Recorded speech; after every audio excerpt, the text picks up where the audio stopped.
मातृशक्ति और उपस्थित धर्मनिष्ठ सज्जनों, महर्षि दयानंद सरस्वती ने गारंटी दी है। क्या बोला मैंने?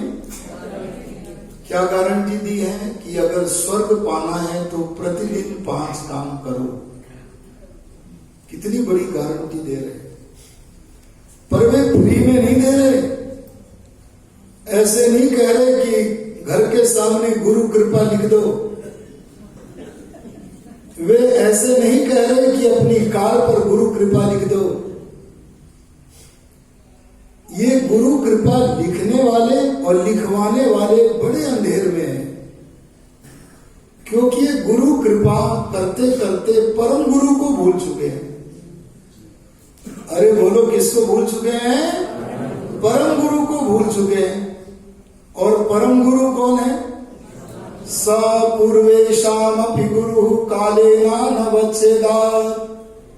हमारे ऋषि कहते हैं गुरु का आभारी रहना चाहिए, कृतज्ञ रहना चाहिए। ऋषि ध्यान तो जब सत्यार्थ प्रकाश को पूर्ण करते हैं तो अपने गुरु जी को स्मरण करते हैं। वो लोग करते हैं कि नहीं? एक गीत में हमारे पथिक जी भी गुरुओं का स्मरण कर रहे थे। करना चाहिए, लेकिन ध्यान देना, सच्चे गुरु सचमुच हमारे स्मरणीय होते हैं, पर परम गुरु को कभी भूलना नहीं चाहिए। उस परम गुरु के आदेश के अनुसार महर्षि दयानंद कहते, जो मनुष्य अपने परिवार में प्रतिदिन हवन करेगा उसे स्वर्ग मिलेगा। बोलो जी, क्या मिलेगा? अच्छा, एक बात बताओ, एक तो आप यहां हो वर्तमान जीवन में, और एक वर्तमान जीवन के बाद भी मिलेगा जीवन अगला। तो स्वर्ग यहां है या वहां है? अरे बोलो, जो कहते हैं यहां स्वर्ग है तो फिर वहां क्या है? ये आगे समाज है, इसे थोड़ी काम चलेगा। ये हमारे कहते हैं किसने देखा है? इनके पास लगता चर्म चक्षु ही है बस। अरे चर्म चक्षु के अलावा भी कोई दूसरी चक्षु है कि नहीं? ऋषि दयानंद ने कहा है दूसरी चक्षु का भी प्रयोग कर लिया करो। और उस चक्षु का नाम क्या है? ज्ञान चक्षु। ज्ञान चक्षु से विचार करके देखो, सृष्टि में जो विचित्रता है, कोई अंधा है, कोई लंगड़ा है, कोई स्वस्थ है, कोई विद्वान है, कोई साधारण है, कोई धनी है, कोई निर्धन है, ये विचित्रता क्यों है? बोले कर्म वैचित्र्यात् सृष्टि वैचित्र्यम। बोले विचित्रता बताती है। और बड़े बुद्धिमान थे योगी राज कृष्ण। उन्होंने अर्जुन को सही कहा था, बहूनि मे व्यतीतानि जन्मानि तव च अर्जुन। ए अर्जुन, तू भी मनुष्य है और मैं भी मनुष्य हूं, पर मैं योगी होने के कारण, क्या होने के कारण बोल दो, उन जन्मों को जानता हूं और तू योगी नहीं है, इसलिए उन जन्मों को जानता। अब मैं कहूंगा स्वर्ग यहां है या वहां है? अरे बोल दो, अब तो है। अच्छा, वहां वाले हाथ खड़ा करो। अच्छा, यहां वाले करो। अच्छा, एक आप नीचे कर लो, एक तो कर लो वहां वाला भी। अरे ज्ञान की चक्षु से देख के कर लो ना। अच्छा, पहले बताओ आप यहां हो कि वहां हो? तो फिर गड़बड़ कर रहे हो।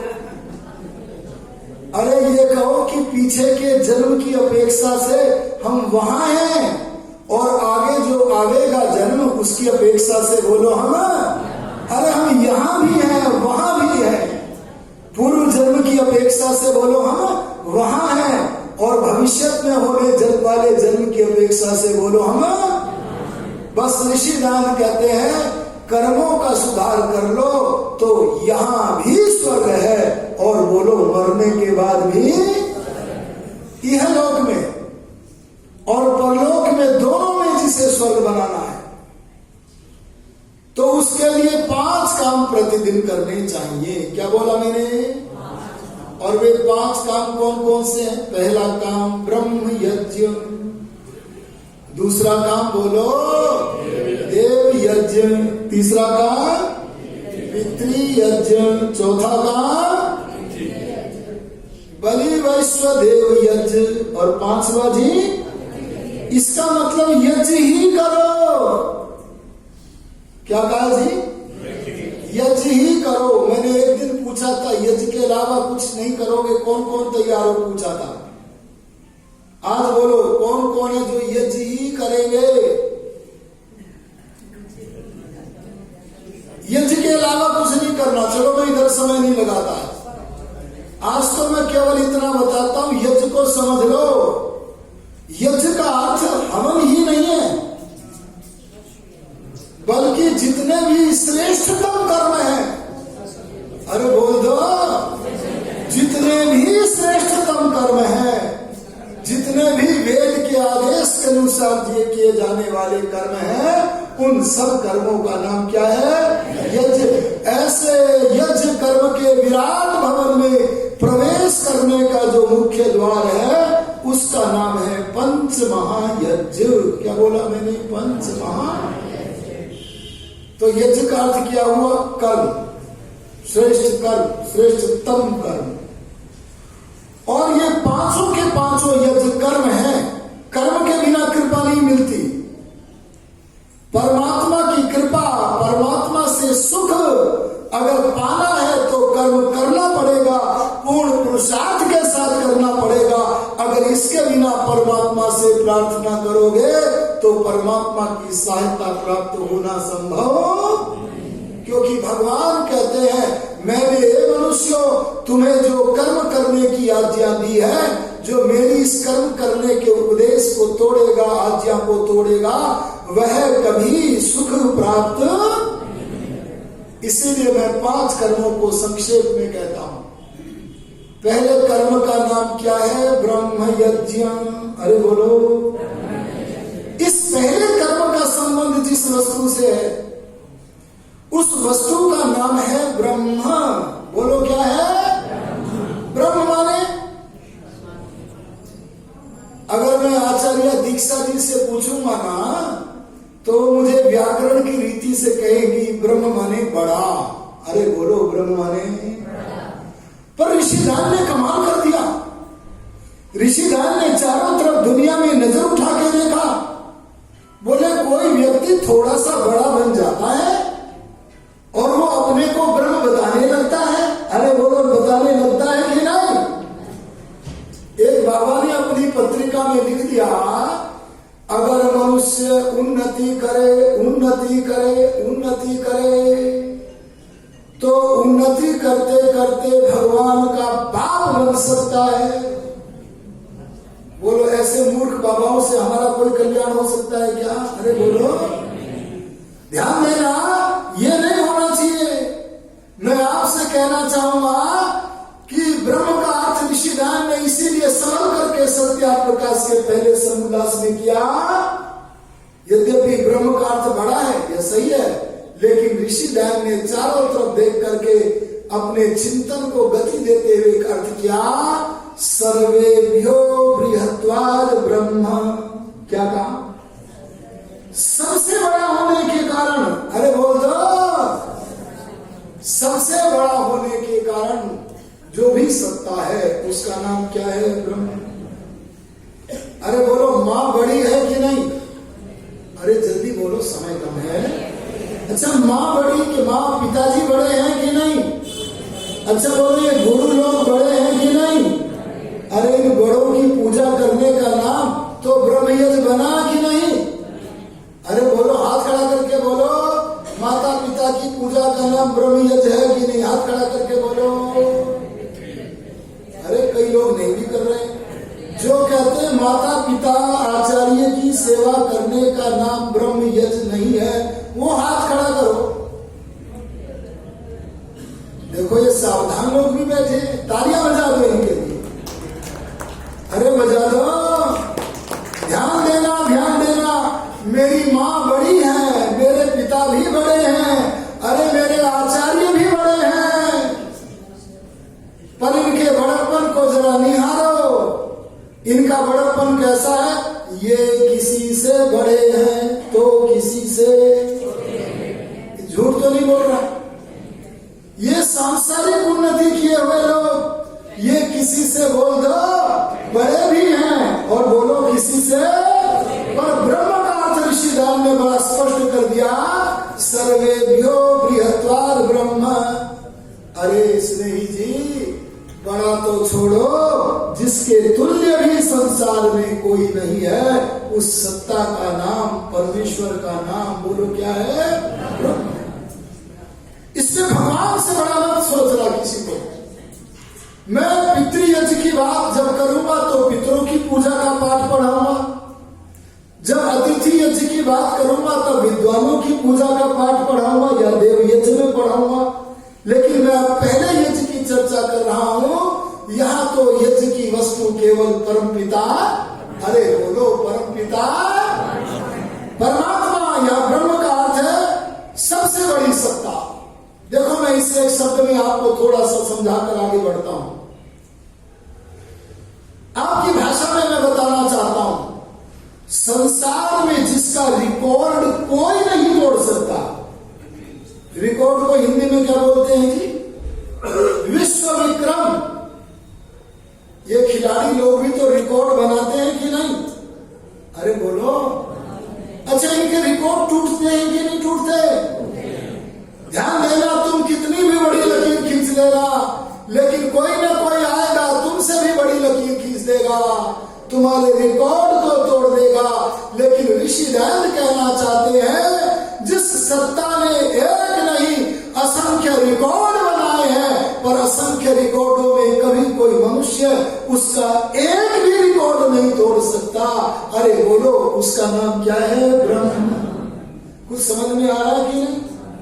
अगर ये समझ जाए तो हिंदू कब्रों पर सब रगड़ना बंद कर देंगे, और कब्रों पर ही नहीं बल्कि परमात्मा को छोड़कर ब्रह्म यज्ञ का कोई भी पदार्थ उपास्य नहीं होगा। वहां परमात्मा को, शुद्ध परमात्मा को जानकर उसी की उपासना करनी प्रारंभ होगी। इसलिए जानो वह परमात्मा सबसे बड़ा है। देखो, भगवान के बहुत सारे रिकॉर्ड मेरे दिमाग में उछल उछल के आ रहे हैं। एक आध रिकॉर्ड में बता देता हूं। आप अभी यज्ञशाला में बैठे थे, यज्ञशाला में एक दीपक भी रखा था कि नहीं? ये बढ़िया वाला दीपक था कि घटिया वाला? अरे बोलते क्यों नहीं हो? बढ़िया दीपक था। किसी ने अच्छा सा दीपक बनाया, उसमें बढ़िया सी बत्ती बनाई। मैं तो किसी को कह देता हूं वही बत्ती बना, बोले आप बनाओ, मगर मेरे को तो आती नहीं अभी। और उसमें गाय का घी डाला, ज्योति से प्रज्वलित कर दिया, दीपक कैसा बना जी? बढ़िया बना। पर मैं पूछता हूं, आप लोगों ने जो अच्छा सा दीपक बनाया, उस दीपक रचना के रिकॉर्ड को कोई दूसरा तोड़कर आपके दीपक से भी बढ़िया दीपक बना सकता है कोई मनुष्य भी नहीं। आपका दीपक अच्छा है, रिकॉर्ड है, पर आपके रिकॉर्ड को और कोई मनुष्य तोड़ सकता है। पर परमात्मा ने जो दीपक बनाए, अरे सूर्य कितने बनाए? एक या अनेक? वेद बोला नाना सूर्य। परमेश्वर बोले मैंने एक दीपक थोड़ी बनाया है, अरे असंख्य सूर्य बनाए हैं, असंख्य चंद्रमा बनाए हैं, असंख्य तारे बनाए हैं। ये सारे के सारे दीपक बनाए हैं। मेरे इन दीपकों का रिकॉर्ड दुनिया के सारे वैज्ञानिक मिल करके भी बोलो, बस जिसका रिकॉर्ड एक भी नहीं टूटता। अच्छा, आप जो बाजार से दीपक लाते हो, इनका कोई गारंटी मिलती है कि नहीं? अरे बोलो, कोई नहीं मिलती। हमारे यहाँ तो 1 साल की मिलती है, हरियाणा में भी मिलती है। अच्छा, पर वो गारंटी पर आप विश्वास कर लेते हो कि विश्वास नहीं होता है? होता तो लिखवा के क्यों लाते हो? आप कहते हो भाई गारंटी 1 साल की है, पर भरोसा नहीं है, बीच में गड़बड़ हो जाएगा, लिख के देखो। और वो लिख के देता, और कई बार गारंटी फेल भी होती है। पर भगवान ने जो सूर्य बनाया, चांद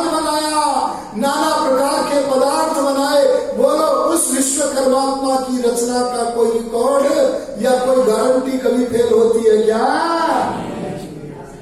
इससे ध्यान देना, परमात्मा की एक नहीं मैं असंख्य बताता चला जाऊं, आप सुनते चले जाओ और बड़ा आनंद आता चला जाएगा। पर मैं तो संक्षिप्त में यही कहूंगा, ऐसे असंख्य रिकॉर्ड जिसने बनाए हैं पर उसका एक भी रिकॉर्ड कभी नहीं टूटता। बोल दो उसी का नाम क्या है? बस उसका यज्ञ करो। के विषय में मैं प्रातः काल कह रहा हूं, कल मैं करूंगा गायत्री मंत्र की व्याख्या। आपने इच्छा की थी ना गायत्री मंत्र की व्याख्या। गायत्री मंत्र के द्वारा कैसे हम ब्रह्म यज्ञ करें, इसकी चर्चा मैं कल प्रातः काल करूंगा। समझ रहे कि नहीं? आज तो मैं इतना ही कहूंगा, ब्रह्म यज्ञ करने से मिलेगा क्या? लोग यही तो पूछना चाहते, पहले बोले मिलेगा क्या। तब ऋषि नारायण कहते हैं ब्रह्म यज्ञ करने से और क्या मिलेगा रे? ब्रह्म रस मिलेगा। अरे बोलो क्या मिलेगा? ब्रह्म रस माने, रस माने स्वाद। स्वाद तो बहुत पदार्थों में है, पर उन जैसा स्वाद नहीं। सबसे बड़ा स्वाद जिसका अपर नाम क्या है? आनंद। बोलो क्या है? देखो, एक दिन मैं शास्त्रों को पढ़ता हुआ भगवान को संबोधित करता हुआ पूछ बैठा, हे भगवान, मैं बुरे लोगों की बात नहीं पूछता, पर जो अच्छे लोग हैं वे भी मैं दो प्रकार के देखा करता हूं। कौन से लोग जी? अच्छे लोग भी दो प्रकार के देखता हूं। कौन कौन से देखता हूं? एक अच्छे लोग वे हैं जो कहते हैं कर्म ही पूजा है। अरे बोलो ये वाक्य सही है कि गलत? सही वाले हाथ खड़ा करो। अच्छा, हाथ खड़ा करवाने में कुछ गड़बड़ तो नहीं महसूस करते हो? मैं देखना चाहता हूं कि आपकी क्या विधि है। अच्छा, जो कहते हैं कर्म ही पूजा ये वाक्य गलत है, वो हाथ खड़ा करो। दिख जाए जी आपका हाथ। ये दो लोग तो सहमत नहीं है। क्यों जी, क्या हो गया? ध्यान देना, ये कर्म के विरोधी नहीं हो सकते। क्या बोला मैंने? ये कर्म के विरोधी नहीं हो सकते। अरे कर्म में अगर सुगंध लाना है तो कर्म से पहले ज्ञान होना चाहिए कि नहीं? इसलिए यहां से ही हटा दो, तो ज्ञान करो। ये क्यों बुलाया यहां? ताकि कर्म अच्छा हो जाए, ज्ञान करो। और जो केवल ज्ञान करता है, कर्म नहीं करता, वो व्यर्थ है ज्ञान। और ज्ञान भी करो, कर्म भी करो, और बोलो उपासना भी करो। मैं पूछ रहा था कि कई लोग ऐसे हैं जो कहते हैं कि मैं भगवान कर्म करूंगा, तेरी आज्ञा के अनुसार करूंगा। कैसा कर्म करूंगा? गंदा कर्म नहीं करूंगा। कैसा कर्म करूंगा जी? तेरी आज्ञा के अनुसार धर्मानुकूल कर्म करूंगा। अरे तू किस लिए करेगा? बोले रात दिन एक कर दूंगा धर्मानुकूल कर्म करने में, और इतने कर्म करूंगा, इतने कर्मों की झड़ियां लगाऊंगा कि मैं सांसारिक उन्नति की पराकाष्ठा को छूना चाहता हूं। मैं विधायक बनना चाहता हूं, मैं मंत्री बनना चाहता हूं, मैं प्रधानमंत्री बनना चाहता हूं, मैं उच्च कोटि का धनपति बनना चाहता हूं, मैं उन्नति की पराकाष्ठा सांसारिक अभ्युदय को करना चाहता हूं प्राप्त। ऐसे मैं परिश्रमी हूं, पर मेरे पास हे भगवान आपके लिए पूजा करने का थोड़ा सा भी समय। ऐसे लोग हैं कि नहीं? अरे बोलो सुनी जी। ऐसे लोग भगवान से पूछें, हे भगवान तेरा पूजन न सवेरे करूंगा न शाम को, टाइम ही नहीं है। ऐसे लोगों को भगवान कुछ देगा कि नहीं? जो ब्रह्म यज्ञ नहीं करेगा, ऐसे व्यक्ति को परमात्मा कुछ देंगे कि नहीं? बोल दो जल्दी। अरे बोलो। अच्छा, पहले ना वाले हाथ खड़ा करो। ना तो हिला रहे थे आप, हाथ क्यों नहीं कर रहे? अच्छा, जो कहते हैं हाँ वे हाथ खड़ा करो जी। मैं भगवान की पूजा नहीं करूंगा, समय नहीं है, पर मैं सांसारिक अभ्युदय पाने के लिए पूरी कोर कसर नहीं छोड़ूंगा, काम करूंगा। बोलो उससे भगवान जी कुछ देंगे कि नहीं? ये हमारे साहसी युवक हाथ खड़ा कर रहे हैं, तालियां बजा दो इनके लिए। भगवान बोले तुम मेरी पूजा नहीं करेगा तो भी मैं दूंगा इतने से संतुष्ट मत हो जाना। भगवान बोले मैं दूंगा। क्या बोले जी? मैं दूंगा। क्यों? क्योंकि तू मेरी आज्ञा के अनुसार सत्कर्म कर रहा, मैं दूंगा। मेरी आज्ञा का पालन कर रहा, दूंगा। हमने पूछा क्या मिलेगा? देखो आगे आ रहा सिद्धांत। हमने पूछा क्या मिलेगा? बोले ब्रह्म यज्ञ नहीं करेगा पर अपने शुद्ध संस्कारों के कारण श्रेष्ठ कर्म करते हुए अभ्युदय को प्राप्त करने में लगा रहेगा, उसे क्या मिलेगा? भगवान जी बोले उसे मैं दूंगा एक छोटा सा फूल। इसके कान में तो ये भगवान क्या जी मिलेगा? आप नहीं बोलोगे, बाद में सुने। ये जो है ये वाले कानों में नहीं देता भगवान है, वो दूसरे कान खोले होते हैं उसमें देता है। ठीक है ना? हाँ, अभी बहुत प्राइमरी क्लास का सवाल है। हाँ जी, मैं क्या बोल रहा था आपसे? क्या बोले भगवान? समाधि में बोले, ऋषि दयानंद को बोले, और ऋषि दयानंद समाधि से उठे, खिलखिलाकर हंसे। क्या बोले? वो वाक्य मैं भी बोलूंगा जिसका मैं अर्थ अपनी भाषा में बोल रहा हूं। भगवान क्या बोले? मैं तुझे दूंगा एक छोटा सा फूल। अजी कौन सा फूल? नहीं, छोटा सा तो है, संख्या कितनी है? एक ही मिलेगा बस। चाहे तू विधायक बन जाना, चाहे चक्रवर्ती राजा बन जाना, कितने फूल मिलेंगे स्नेही जी? और कितना बड़ा? कौन सा फूल? गुलाब का नहीं, गेंदे का भी नहीं। कौन सा फूल मिलेगा? मेरे भाइयों बहनों सुनो, भगवान बोले मैं तुझे सांसारिक सुखों का एक छोटा सा फूल दूंगा, जरूर दूंगा। और वो सांसारिक सुखों का एक जो छोटा सा फूल होगा ना, वो कैसा होगा ये भी सुन ले। उस सांसारिक सुखों के छोटे से फूल के चारों तरफ है जी, तो सब मिल रहे लग रहा है। कितना बढ़िया बोल दिया, गजब कर दिया। तालियां बजा दो जी इनके लिए। मैं जो बोलना चाह रहा था उसे आगे बोल रहे हैं। बोले मैं सांसारिक सुखों के छोटे से फूल के चारों तरफ कांटे दूंगा। कौन से कांटे? बोल दो, दुखों के कांटे दूंगा। बोलो मिलेंगे कि नहीं? दूसरा बोला मैं कर्म में पीछे नहीं रहूंगा, स्वामी आत्मानंद की तरह। मैं कर्म में पीछे नहीं रहूंगा, महर्षि दयानंद कृष्ण राम की तरह। लेकिन मैं सांसारिक जो उन्नति के परोपकार के कर्म है ना, उन कर्मों को करने के साथ साथ प्रभु पूजन भी करूंगा, लंबी लंबी संध्याएं करूंगा। हे भगवान मुझे क्या दोगे? तब भगवान बोले आ तू मेरी गोदी में बैठ, तू मेरे प्रेम का पात्र है, आ मैं तुझे बताता हूं। तब परमात्मा बोले सुन तुझे मैं क्या दूंगा। तब परमात्मा बोले मैं तुझे असंख्य, कितने? एक नहीं, असंख्य, छोटा नहीं, बड़े बड़े आनंद पुष्प दूंगा। अरे बोल दो, असंख्य बड़े बड़े आनंद पुष्प दूंगा। और विशेषता उन पुष्पों की यह होगी कि उनके पास तो छोड़ो रे, उन असंख्य आनंद पुष्पों के पास तो छोड़ो जी, दूर दूर तक भी कोई दुखों के कांटों का नामो निशान।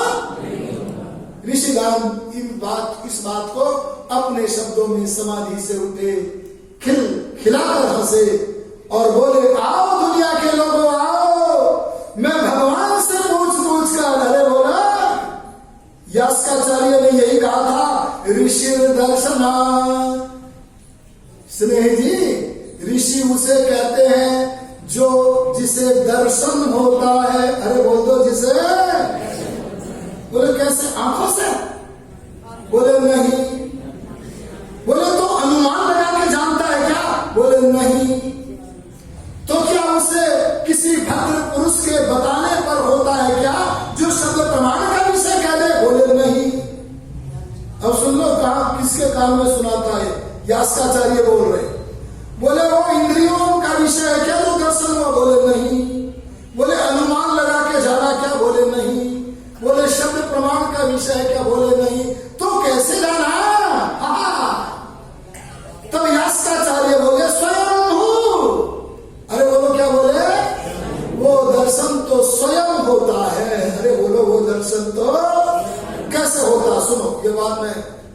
विषय से थोड़ा हट करके है, पर मैं प्रसंग बस और जिज्ञासा बस स्पष्ट करना चाहता हूं। बोले स्वयंभू, बोले स्वयं होता है कैसे? जैसे किसी गहरे सरोवर के नीचे से, आपने तालाब तो देखे होंगे ना गहरे गहरे, जैसे किसी गहरे सरोवर की गहराई में से अंदर से कोई जंतु ऊपर निकले। कहाँ निकले जी?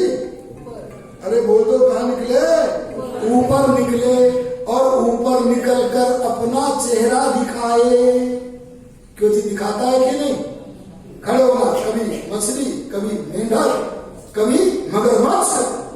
जैसे सरोवर की गहराई में से कोई जंतु अपना चेहरा दिखाता है और देखने पर हम बोलते हैं आ गया। क्या बोलते हैं जी? अर्थात बुद्धि की गहरी गुफा में से निकला हुआ प्रकट हो गया। ऐसे दर्शन जब करते हैं ऋषि, तो उसे दर्शन करके दयानंद अपने शास्त्र में बोले सांसारिक सुख, दूसरी वस्तु क्या? सांसारिक दुख। ये कांटा और फूल दोनों आ गए। सांसारिक सुख दुख से रहित नित्य आनंद युक्त मोक्ष स्वरूप परमात्मा का परम आनंद उन्हें प्राप्त होता है, जो नियमित रूप में क्या करते हैं? बोलो जी, ब्रह्म यज्ञ करते हैं। मैं अधिक विस्तार नहीं दूंगा, बस यही कहूंगा कि इन 5 यज्ञों में प्रतिदिन हमें ब्रह्म यज्ञ अवश्य करना चाहिए। समय तो हो गया, शेष चर्चा आपके बीच में फिर बाद में कर देंगे। अब इन्हीं शब्दों के साथ देव यज्ञ की चर्चा से देव का बारे में एक लाइन और बोलूं। आप लोग ये बताओ, आर्य समाजी देवी देवता को मानते हैं कि नहीं? अरे बोलो, मानते हैं कि नहीं? क्या कह रहे हो? क्या जड़ मानते हैं? जड़ देवताओं को मानते हैं? अच्छा, जड़ को नहीं मानते। अच्छा, अगर आपको अहमदाबाद में जो ठंड से कम होती है, दिल्ली रेलवे स्टेशन पर रात में 12 बजे उठना पड़े, वो उतरना पड़े, और बड़ी ठंड लगी हुई हो, और तब को मैं तो अग्नि को देवता नहीं मानता। अरे वेद के बहुत सारे मंत्र हैं, ध्यान देना। मैं आपको बताऊंगा कि देवता को सही सही जानने वाला, सही सही मानने वाला और देवताओं की सही सही पूजा करने वाला, अगर सत्य सनातन वैदिक धर्म का कोई ऋषि सत्संग है, तो उसका केवल एकमात्र नाम क्या है? आर्य समाज। इसकी चर्चा प्रसंग हुई तो बताऊंगा देव यज्ञ के प्रसंग में। अब तो